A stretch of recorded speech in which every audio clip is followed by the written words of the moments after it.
Okay, the best tool to use, I find, is just like a little pick here. We can kind of get this out. So you're gonna have the 360 ring, and then this one as well. And you should be cleared. Shouldn't be anything here. And we'll get this O-ring off as well. So some things that you'll need to look at here is you want to check this channel through here. In fact, let me zoom in just a little bit here.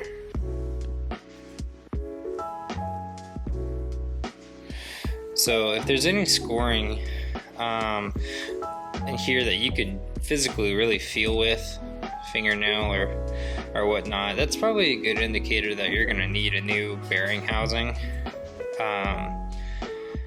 You know, because there's been some damage there, and you'll get some smoke and oil coming out your exhaust too if that starts to leak anyways.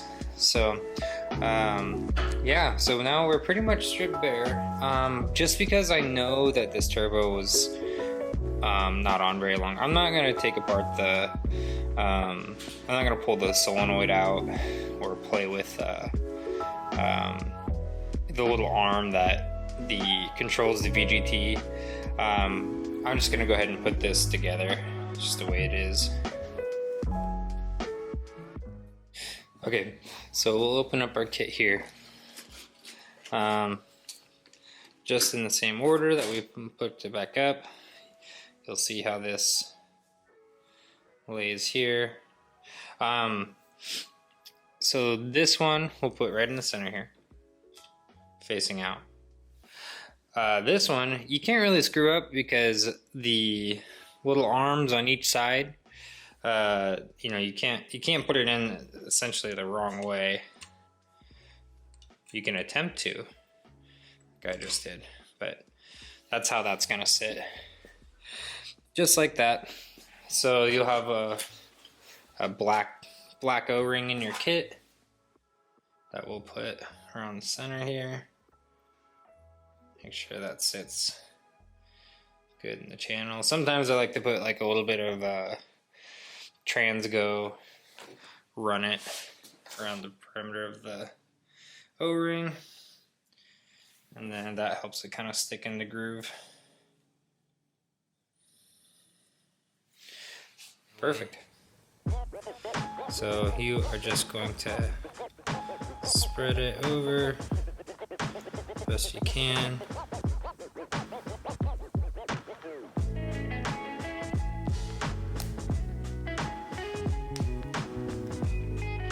Let's see here. Okay, we made its way down. Now you can see it's seated in that groove. This is the compressor housing here. So this is the old one that's pressed in this little piece here. So I am pushing right here on the back side real gently to kind of edge this out. Okay, here we are. This is the new one. I just dabbed it in a little bit of assembly goo. Just ease installation, but you can use oil, assembly grease, whatever you want. It's just what I have good luck with. Again, one of the things that you're going to want to check out is in here, if you have any heavy grooving, anything that you can fit with, or feel with your nail, that's going to kind of be an important note, because it could be a potential that you're not going to seal correctly, and you'll have oil kind of spitting out the front side of this housing. So put it in just like this. You're going to gently push it from this side until it's seated. Okay, that feels good. Awesome. Okay, so at this point we are ready to reattach this compressor housing backing plate back onto the bearing housing. The little notch right here, and what that is going to point towards is the bottom kind of like the barrel where that gear adjusts. So you can't mess it up too bad.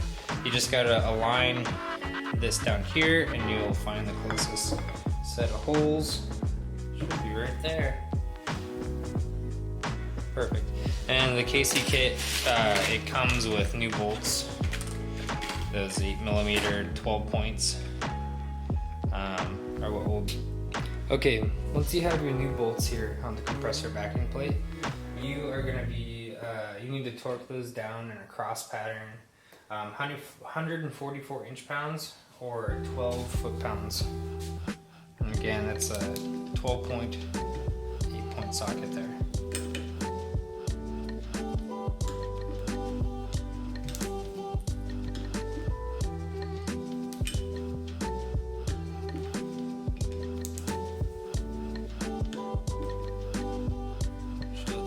So it's gonna sit in, it almost looks like there's 3 grooves it could sit in. It's gonna sit in the second groove. So first, second, and the one closest to the shaft. You're gonna be in that second groove there. One thing to note here is just try to make sure that all the surfaces around the shaft here is as clean as possible. Also to make sure that there's no scoring on the shaft where those where your new bearings sit. Okay, so I've actually already taken this backing plate off and make sure everything was clean. And so now it's kind of time we can throw the shaft back in. Just make sure everything's really like well lubed up. Again, so I'm going to show you the kind of order here that you need to put your bushings on. So it doesn't matter the orientation of these bushings.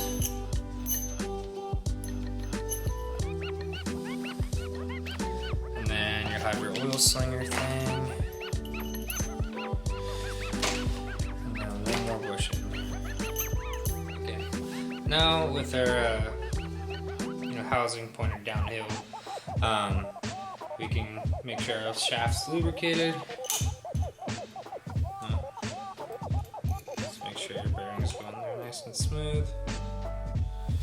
Okay, and you're through the thing. You want to kind of hear like a snap.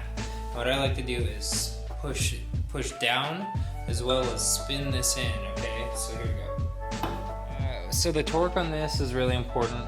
It's going to be 10 foot-pounds or 120 inch-pounds. I can barely see the KC Turbos mark on this right here. But the problem, we'll see, and there's another blue mark here on the shaft as well that you could line up in a pinch, but we are just gonna go ahead. And this is reverse thread, so lefty tighty. There we go.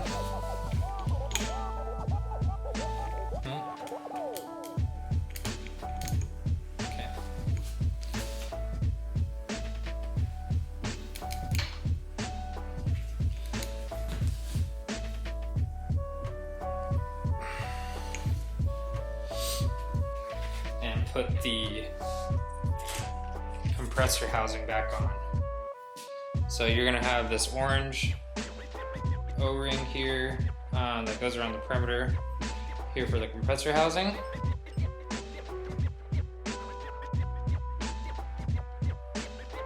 Wow. Well, looks like we got an issue there, guys. Yeah, that's not even close. Look at that. That's a brand new gasket. Well, I have to call KC and see what they think about that. Oh, maybe they switched companies or something, wherever they're getting these from, but this gasket looks good. The old one here. So we're gonna stick with that because honestly I don't see any issue with it. Alright, let's make this thing look like a turbo. So again, you're gonna have some clearance right here, notches that are actually gonna face down.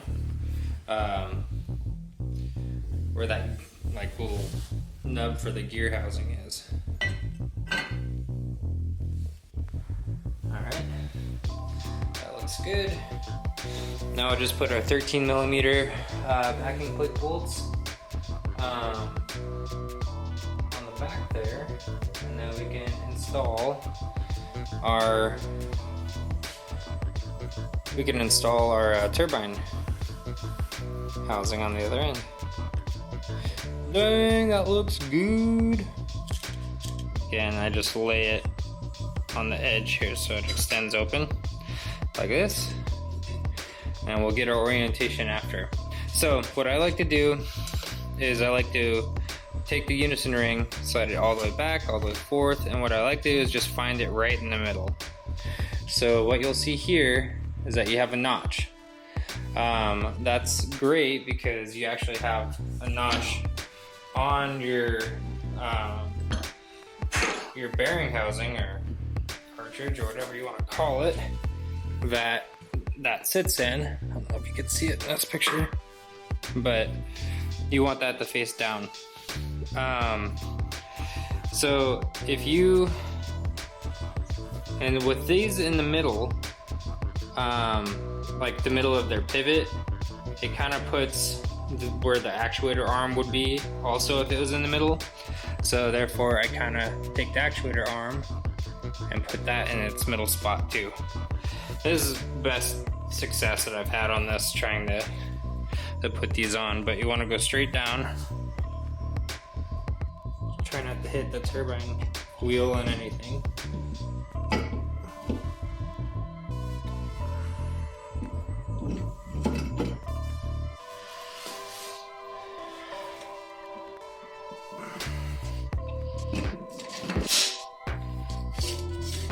Okay, that actually looks pretty dang good. Kind of wiggle it around. And you should see, let's see if I can bring this down. You should see in between the clamps, that shouldn't have any space at all. That should be sitting nice and flush.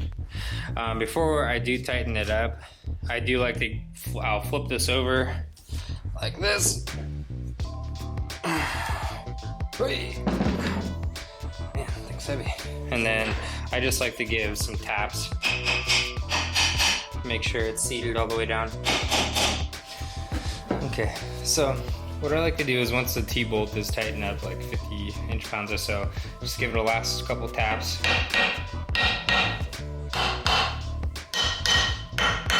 Make sure everything's seated well. And then we'll go to the final torque, 150 inch-pounds.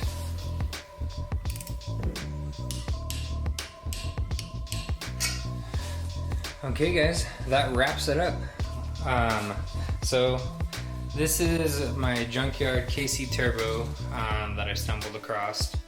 Has a pretty interesting backstory. So it turns out that this turbo was bought from KC in 2018. How I found this out is I went back to the junkyard in which I grabbed this turbo, and I ended up asking the owner and said, or the yard, and said, hey, could I come back and take a look through that truck, see what I could find? So I ended up finding a tuner, SCT tuner, and then that kind of got me thinking, okay, like, well, I think I'm gonna grab the injectors, which I did.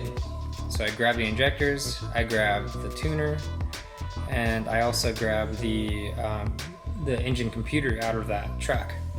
It was an 03 that was totaled, tan, had a big camper shell on it, and got T-boned pretty bad. So kind of neat. I called up KC Turbos and I said, hey, like, this is what I found. And so we hooked up the tuner. I gave them the numbers, and they're actually to kind of backtrack and tell me what this whole setup was. So pretty awesome find. This is a stage 2 KC turbo, and then it had a 190 30 injectors that were installed. Looks like late October 2021 is when they were installed. So injectors and they were Warrens. They weren't Warren Premiums for sure, because they, you know, the wiring, the harnesses on the solenoids and stuff look a little old. But that's okay. We'll see how they do. But most importantly is the computer. One thing I don't know is, I don't know if a 2003 computer is gonna run on a 2006 truck like mine.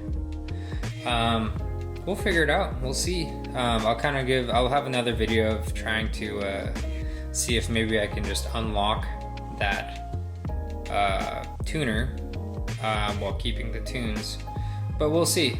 Or maybe I'll try to just throw that computer on one day when these injectors are on, and we'll go from there.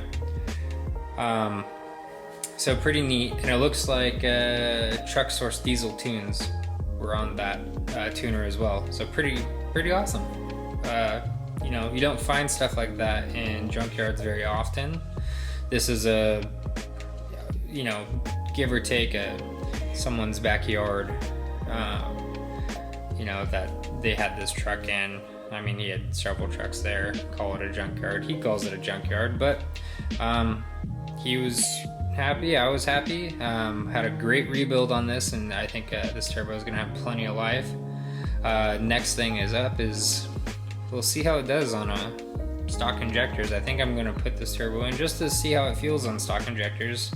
Worst case, I throw my 13 blade stock one back in until I can finish up a build for that truck. And we'll go from there. But thanks so much for watching, guys. It's been a fun rebuild. I think anyone is capable of rebuilding these turbos. Just make sure your torques are right and clean. You'll notice this isn't the factory finish on this turbo. One of the things I do like to do on these turbos now is I like to use a Rust-Oleum 2000 degree exhaust paint on all these. The reason being is that the cast aluminum absorbs a lot of oil, and it kind of looks crummy once it gets dirty. So I like to do the high heat primer and silver, and it's kind of oil resistant as well. So like when I spray this off with some brake cleaner or whatever, it cleans up really nice and holds up to the heat. I haven't had any issues on the compressor housing at all. But thanks so much for watching, guys.